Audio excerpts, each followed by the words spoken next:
you know, you could see the Germans marching everywhere. At the end of our street, there was some sort of big school, and the whole place was full of Germans. They had taken it over,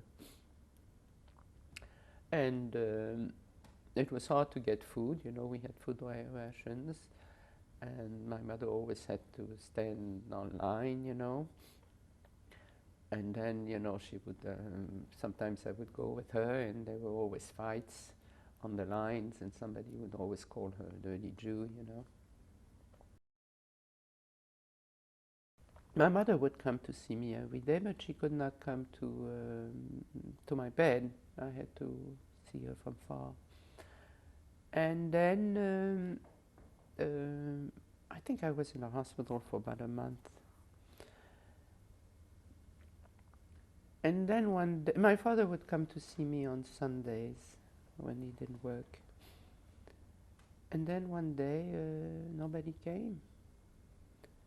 And I couldn't understand. And then I noticed, neighbors, non-Jewish neighbors started to come to see me. And they said, well, your mother cannot come to see you because she has a headache. And another one said, another day, another one said, well, she hurt her leg.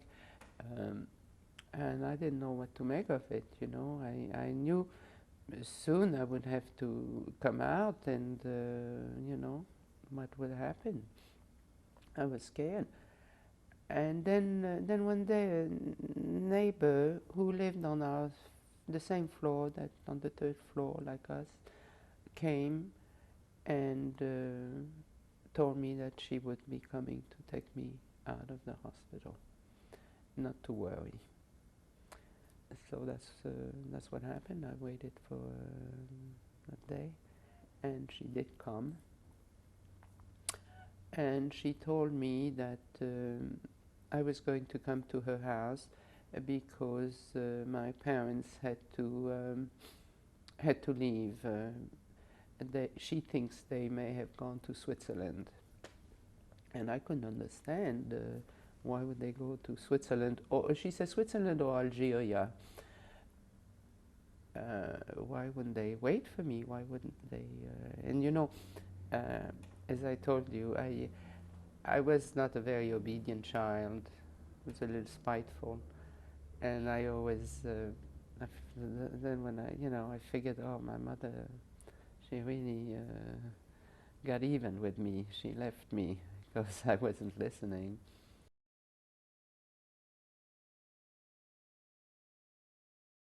When I got involved with the religion, I kind of turned to the religion, you know, for solace.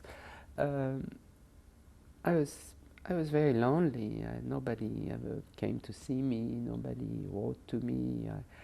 I didn't know. So I was always praying. I don't know if it was to pass the time away, or I thought maybe God would reward me or something, and you know, so something would change. But I was not happy there. No, I would cry an awful lot, and it was a terrible experience for a child to be all alone and not knowing anything about parents, all that, you know.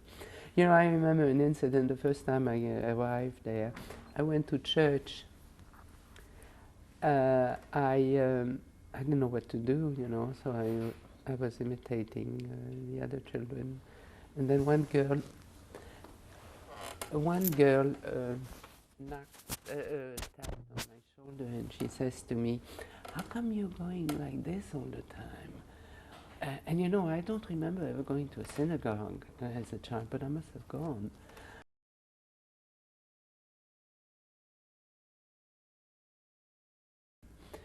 She had a colleague who had a mother-in-law who lived in that small village. There may have been 300 inhabitants, you know, mostly farmers. And there her mother-in-law inquired at the bakery. It was a small bakery, you know, a very primitive facilities and all that. And the baker's wife said, you know what, I think we would be interested in taking a child. And of course, and then she had to say, well, but the child, there's only one problem, the child is Jewish. So they decided that it was okay, that it doesn't matter, she's a child. And she brought me there. And I stayed there till, for 2 years, till the end of the war. It was a bakery, they had no running water.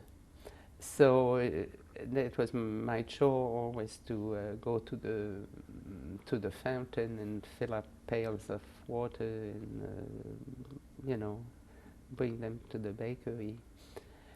Same thing with he had to heat his oven with the wood, and we had chores, you know, I had to saw the wood so that it could fit, you know, in the oven.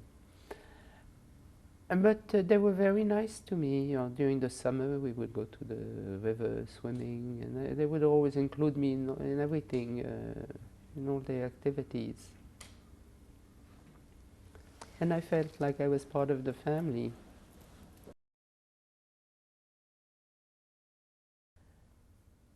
And all along, you know, all the time I felt, you know, I felt abandoned, you know, that my mother really abandoned me. Until, you know, years later, in retrospect, I realized that her last thoughts were of me, because if she did not have the presence of mind to to go to the neighbor and ask her, plead with her to take her child out of the hospital, I wouldn't be here. So she really thought of me, you know.